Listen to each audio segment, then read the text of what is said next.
Сән бәне хундеты харакшит, мунодыр, турулхи хылынгыжы дамжулгымны, дурвудыхи улзылгы, дурвудыхи хышел. Добрый день, дорогие друзья! Сегодня 4-я серия 4-го сезона программы Турулхи Хылым. У нас в гостях известные деятели культуры и искусства. Вместе с ними мы учимся выражать свое мнение о бурятском языке, делиться своими мыслями о том, как можно сохранить наш родной язык. Сегодня автор программы Байырма Роднаева беседует с известным дизайнером, иллюстратором Дмитрием Гармаевым. Мэнday. Это ваши новые открытки. Да? Расскажите, пожалуйста, вот почему открытки, почему... Покажите еще, какие есть. Ну, конечно. Ты. Хамауи. Это Ортхундеровины. Но, значит, да.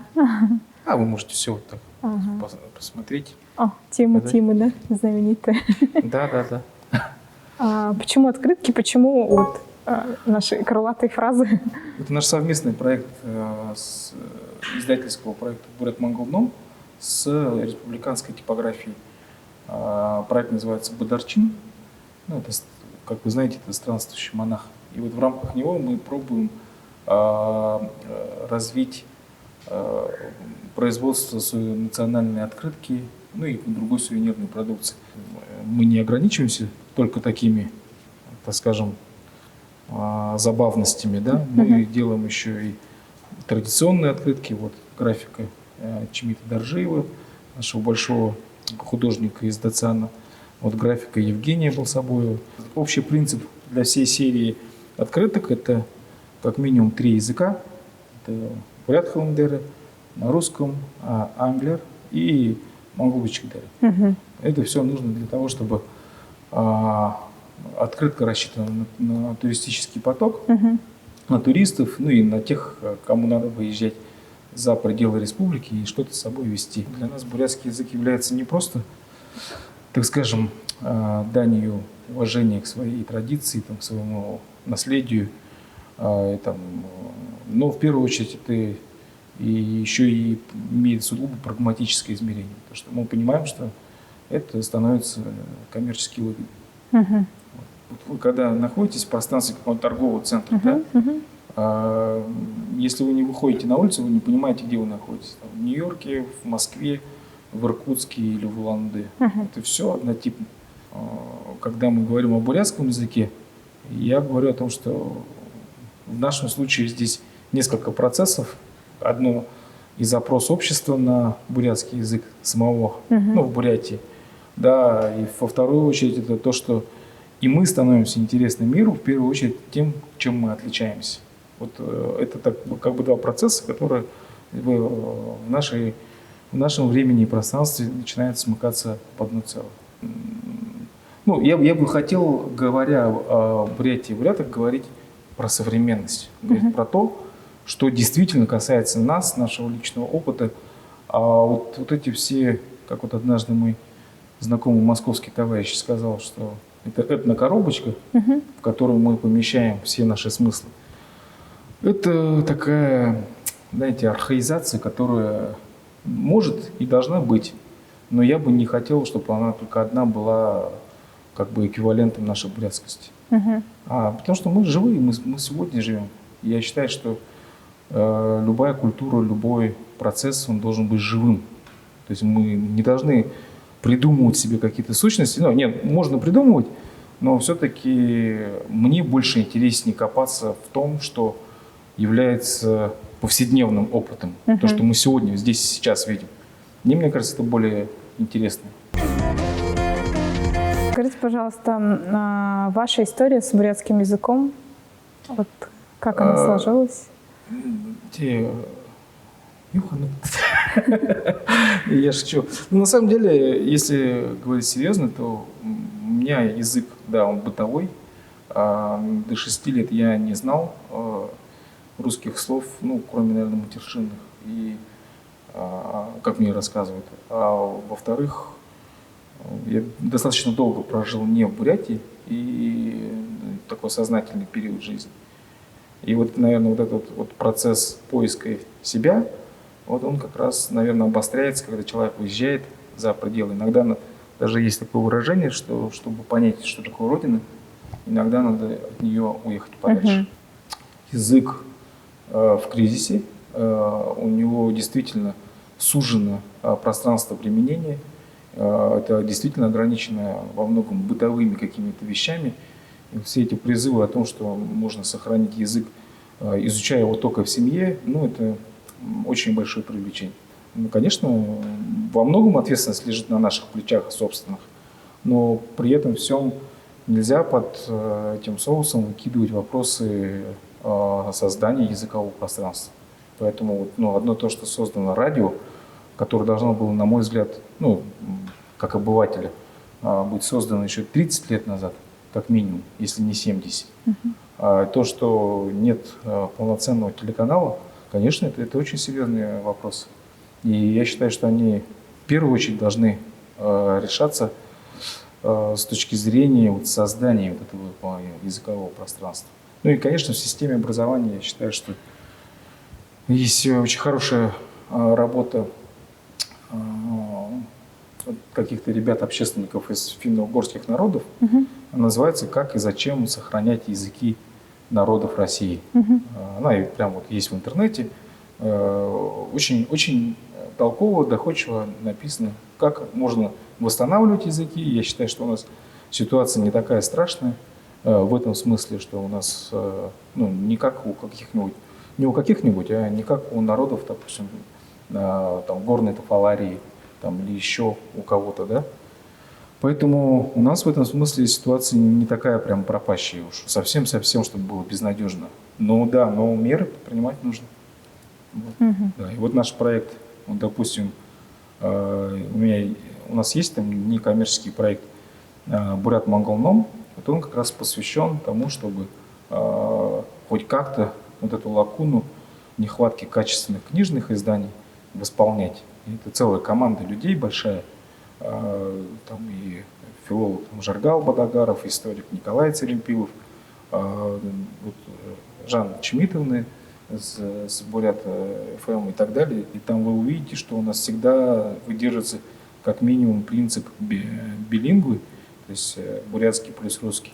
Вот, ну и чаще всего мы стараемся еще включать и английский язык, потому что, я еще раз подчеркну, мы живем в современном мире, мы должны давать ребенку ощущение причастности, ну это в первую очередь детской книги касается, ощущение причастности того, что он живет в современном мире. Вот, когда мы работали с Саяной над книжкой вот, «Худого изюм», то мы, конечно, там советовались друг с другом, и я помню, что я говорил, давай поставим там вот эту машину, какая у нас самая распространенная машина, которую ребенок может увидеть.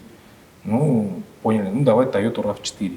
Хотя понятно, что это, ну, может, не совсем однозначно, но мы старались насытить элементами современности вот ту самую вот эту этнокоробочку и не рисовать только там лошадей, степь там и так далее, но так, чтобы это было реалистичным, чтобы ребенок, посмотрев на окружающую действительность, мог видеть те же самые элементы в пространстве там, книжного разворота.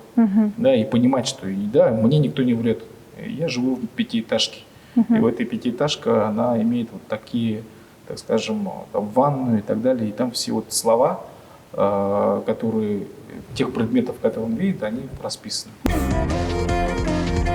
Дмитрий, скажите, вот как вы для себя объясняете, зачем сегодня, в 21 веке, нужен бурятский язык?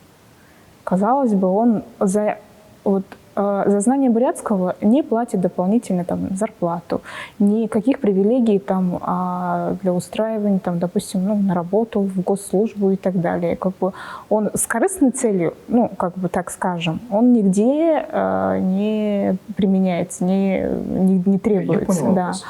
А зачем бурятский нужен? Ну, знаете, я такую известную аналогию приведу. А зачем нужно сохранять, допустим, разнообразие живой природы?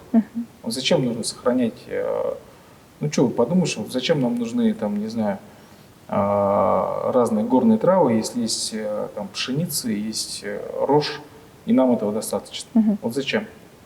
Вот если вы мне ответите на этот вопрос, я отвечу для чего, то есть вы сами себе ответите, для чего нужно сохранять языковое разнообразие. Потому что каждый язык – это целая вселенная, и это те, кто работает хоть как-то причастен к гуманитарным сферам, те все прекрасно понимают, что любой язык – это очень большое наследие, и это всегда немножко другой взгляд на мир. Там вот есть известные работы различных философов, допустим, того же Людвига Витгенштейна, который говорил про языковую картину мира. Языковые картины мира – это, собственно, реальность. И чем больше ты знаешь языков, тем больше у тебя способов и объяснить этот мир. И, соответственно, понятно, что те вызовы глобальные, есть такой целый цикл глобальной проблемы человечества. И те люди, кто в этом серьезно копается, а я просто понаслышке слышал, то, соответственно, становится понятно, что любой язык – это огромная копилка сведений об окружающем мире, о взгляде на Вселенную и так далее. И поэтому это очень большая ценность. Я считаю, что та дискуссия, которая сейчас происходит, она не должна нас успокаивать, но и не должна нас вводить в панику. Нужно просто выбирать срединный путь и смотреть на достоинства и понимать, как устранять недостатки. Сейчас давайте посмотрим, как можно оформить на бурятском языке то, о чем говорил Дмитрий. Чем больше знаешь языков, тем больше способов объяснить этот мир. Хыды олың хылым идныш, тыды олың аргар, ины дылхэ тохэ хорыжэ шадыхаш. Становится понятно, что любой язык – огромная копилка сведений об окружающем мире. Взглядя на Вселенную – это очень большая ценность. Ямырш ехылың, оршың тойрың тухай, йыртым сыру харысы тухай, мыды сылы томы гыкшың соғлы олбаре. Ины манай байелик ыгжы ылғыныбде. А в чем вы видите решение проблемы сохранения языка? Бурят хылыне хугжихын туло юхахахырктеп. Язык в кризисе. Действительно, сужено пространство его применения. Это ограничено во многом бытовыми вещами. Бурят хылын хунды бэдылды орот бэйна. Уны хорошье ажы бэдылдымны ихы усong хырыклыкдыны. На примере высказываний Дмитрия мы рассмотрим вводные слова. Вводные слова выражают отношение говорящего к высказыванию, его оценку, дают сведения об источнике сообщения или связи с контекстом. Это такие слова, например, «на самом деле», «если говорить серьезно», «как говорят», «наверное», «знаете ли», «действительно», «я считаю», «на мой взгляд», «по-моему», «во-первых», «во-вторых» и так далее. Давайте посмотрим вводные слова на примере реплик Дмитрия. На самом деле, если говорить серьезно, то у меня бытовой бурятский язык.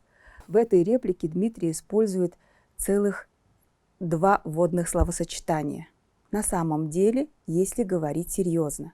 Унындеры, зубор хылхыды, би иряны бурят хылытеп. До 6 не знал русских слов, как мне рассказывают. Манайхиде хоргор, зургате болтуро орд угнудые мыдытыкуй бэгап. Процесс поиска, наверное, обостряется, когда человек уезжает за пределы родины. Турул нютуган холы япхыда йохте хум орыго ехер быдырдык.